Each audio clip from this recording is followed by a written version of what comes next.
Gimana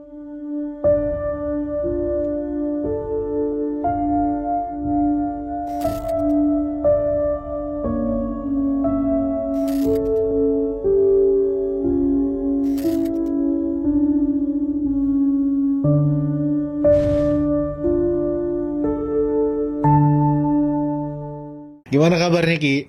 Kabar baik, Fer. Baik ya. Kemana aja nih? Ya, Kelihatan. biasa sibuk dengan ritual tiap hari. Oke. Terus juga ada kerjaan juga, bisnis juga yang kita masih kerjakan. Dan juga ya istirahat lah paling tentunya. Pastilah ya, kesehatan nomor satu lagi ya. Benar. Kesehatan keluarga. Benar, percuma kaya tapi sakit. Nah, itu gak bisa ngerasain ya. Udah, udah dapat hikmahnya, Fer. Nah Ki, kita balik lagi nih Ki, mau bahas tentang pelet Ki. Karena banyak orang di channel kita masih bertanya-tanya yang belum ngerti, karena mungkin pembahasan kita agak berat kali ya. Agak berat dan selalu panjang. Iya. Iya. Nah, gini di sini kita rangkum dan kita persingkat, terus kita jelasin dengan mata, maksudnya kayak sudut pandang orang awam ya mungkin ya. Iya. Nah, oke. Nah, bisa dijelasin gak Ki, ciri-ciri orang yang terkena pelet itu seperti apa Ki? Jadi ciri-ciri orang yang terkena pelet itu biasanya dia akan kehilangan dalam hal konsentrasi. Oke. Terus kan ada perubahan menjadi kayak keras kepala ya. Lebih dari biasanya. Kadang ada Oke. orang yang punya watak keras, dia bakal lebih dari itu. Batu ya. Batu banget. Terus ada juga yang akan meninggalkan kebiasaannya sehari-hari. Oke. Itu terlihat dari ciri-cirinya. Terus ada juga yang jadi malas untuk beribadah. Oke.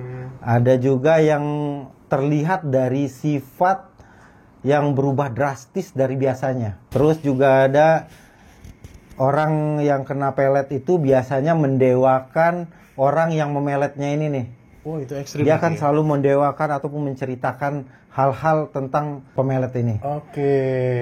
Dan terakhir itu biasanya orang akan merasakan seperti menjadi malas. Malas ya. Mager. Mageran ya. Iya. Nah, kita bedah satu-satu nih Ki ya. Oke. Nah, kalau untuk yang sempat Aki bilang nih, yang pertama nih, kehilangan konsentrasi apakah sama seperti orang terhipnotis Ki atau beda? Hampir sama, Per. Jadi Oke. pengaruhnya hampir sama, tapi di pelet ini sendiri itu biasanya tidak menggunakan sugesti yang langsung diucapkan. Iya. Lebih ke arah di mana sistem itu dibuat dengan ritual tertentu dan itu dihantarkan oleh bangsa jin masuk ke dalam alam pikiran dan alam perasaan si seorang ini. Alam bawah sadar Alam bawah jatuhnya, Ki, ya. sadarnya, iya. Cuman nggak ketemu secara langsung. Kalau hipnotis kan Betul. kita kasih sugesti ketemu langsung Ya, ya. jadi dibikin sistem untuk seseorang ini akan patuh kepada dia ataupun selebihnya. Oke. Nah, kalau untuk yang ini Ki, menjadi keras kepala, apakah mereka ini jadi lebih terobsesi sama si peminta?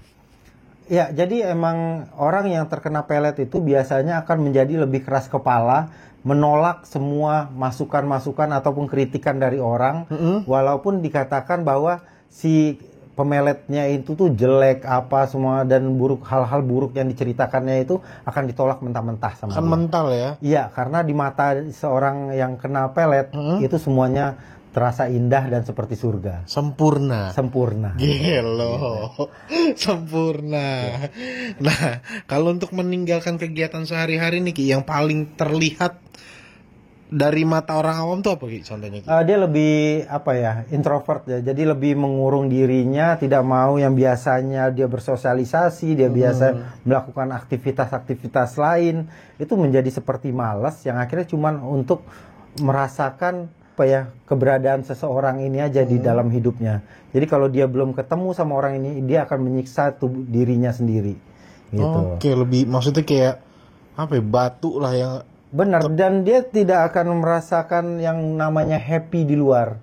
Dia selalu memikirkan itu terus-menerus. Nah, itu yang namanya bucin. sebelum ketemu sama si Sebelum peminta. ketemu sama si pemeletnya. Terkadang kan ada juga membuat ini dia tidak bisa nih untuk ketemu orang, tapi ngelihat atap rumah orang ini aja atau sekarang tuh bahasanya nge-stalking. ya stalking. Stalking. Jadi dia stalking orang ini aja itu udah senang. Udah seneng ya. Ha-ha. Itu Walaupun ego dia tetap menahan, jangan, nah gitu. kalah ya Ki ya. Itu sebenarnya udah ciri-ciri dari orang yang terkena pelet. Oke. Dia akan mengagumi secara berlebihan. Berlebihan ya. Betul. Oke, nah ini kan ada yang Ki Geni bilang bisa sampai lupa ibadah. Nah itu bisa nggak Ki kalau sampai paling parah ya? Pertanyaannya kayak dia bisa sampai lupa Tuhan gak sih?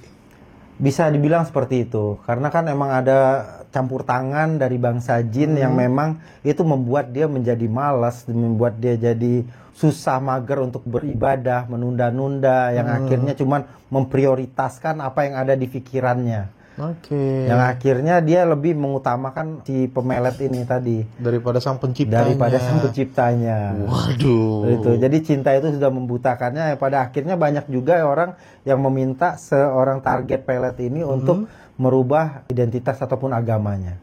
Oke, bisa sampai se ekstrim itu Bisa Ki ya. se ekstrim itu. Oke. Nah, sifat yang paling terlihat nih Ki, untuk orang awam lihat kalau misalkan si target ini sedang terkena pelet Ki. Jadi sifatnya itu bisa terlihat dari kebiasaan dia sehari-hari tadi, dan juga dari kerasnya batunya tadi diomongin nggak mau, terus juga lebih banyak mengurung diri, lebih susah untuk tidur. Oke. Nah itu udah salah satu dari beberapa ciri-ciri orang terkena pelet. Nah, misalkan nih ada orang yang sadar nih ya, misalkan si korban ini terkena, terus orang ini mengingatkan, apakah itu akan mempan atau kayak mental gitu aja Ki? Dia akan dengarkan, tetapi tidak akan memasukkan itu dalam kepalanya. Nggak merespon berlebihan Tidak lah ya? akan merespon berlebihan, bahkan ada penolakan di dalam perasaannya. Oh gitu, secara pikirannya. alam bawah sadar lagi balik Ya, lagi. balik Ki, lagi ke situ. Jadi terhipnotis secara bisa dibilang sih dari afirmasi ataupun mantra-mantra yang sudah dimasukkan tadi. Oke. Nah, kalau untuk perubahan fisik terhadap korban pelet ini yang paling terlihat tuh apa Ki kira-kira Ki? Kalau perubahan fisik sih kita bisa lihat ya, orang yang terkena pelet dan peletnya itu ditahan sama dia ataupun tidak ditunjukkannya langsung ke pemeletnya, itu akan menyiksa dirinya sendiri seperti susah makan, susah tidur, sehingga itu akan perubahan drastisnya itu bisa seperti turunnya berat badan, terus timbulnya penyakit-penyakit yang macam-macam seperti overthinking, terus asam lambung dan lain-lain. Gitu. Asam lambung termasuk ya? Iya, Ki? karena stres kan. Stres Orang ya? terkena pelet itu sebenarnya bakal mengalami gangguan secara psikisnya dan membuat dia akan susah untuk makan, tidur dan lain-lain. Nah, maksudnya dari auranya terlihat nggak sih Ki? Kalau untuk aura pasti terlihat. Terlihat jelas Orang ya? yang terkena pelet. Terlihat jelas atau kayak samar-samar aja gitu? Samar-samar sih. Terkadang ada indikasi orang mengatakan bahwa ini cuman ini nih dia lagi galau doang gitu.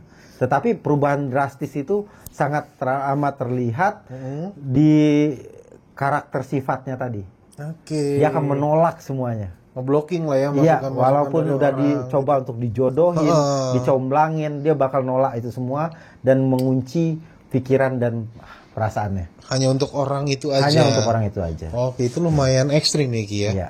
Nah, dan ini semua ada di mangkuk merah ya Ki ya? Ada di mangkok merah. Jadi emang semuanya itu pelet itu kan mangkok merah itu bermacam-macam jenis pelet senusantara itu digabungkan jadi satu, tetapi tidak dilakukan semuanya. Oke. Kita hanya menggunakan beberapa melihat dari masalah si peminta peletnya. Oke, menyesuaikan ya berarti ya. Menyesuaikan, iya. Nggak asal, wah ini mangkuk merah nih langsung ini nih, enggak ya. Enggak. Tetap di mangkok merah itu kita pilah-pilah lagi ini Pilah-pilah asalnya ya. dari mana, kendalanya kalau kita pakai ramuan ini ataupun mantra ini ataupun pakai cara ini akan worth it nggak ke sini. Makanya ada beberapa kali pengulangan di dalam ritual tadi. Oke. Makanya di 7 hari pertama itu kita akan mengulang berbagai macam ibaratnya cara untuk sampai tembusnya tadi. Meracik formula ya. Meracik formula. Iya. Selama Kalau ini bahasanya kayak apa ya? Coding ya Ki ya. Iya, jadi kita kayak coding, kayak kita coding menyusun coding, memasukkan sistem ini ke alam pikiran ataupun di pikiran si target ini tadi membuat program. Oke. Untuk seseorang ini bisa seperti ini, seperti ini, seperti ini sesuai dengan permintaan si klien ya. Iya. Oke. Makanya kalau ada kendala itu biasa kita akan ulangin lagi. Oke, perbaikan lagi ya. Perbaikan lagi. Perbaikan sistem ya. Revisi. Revisi, maintenance. Maintenance. Iya.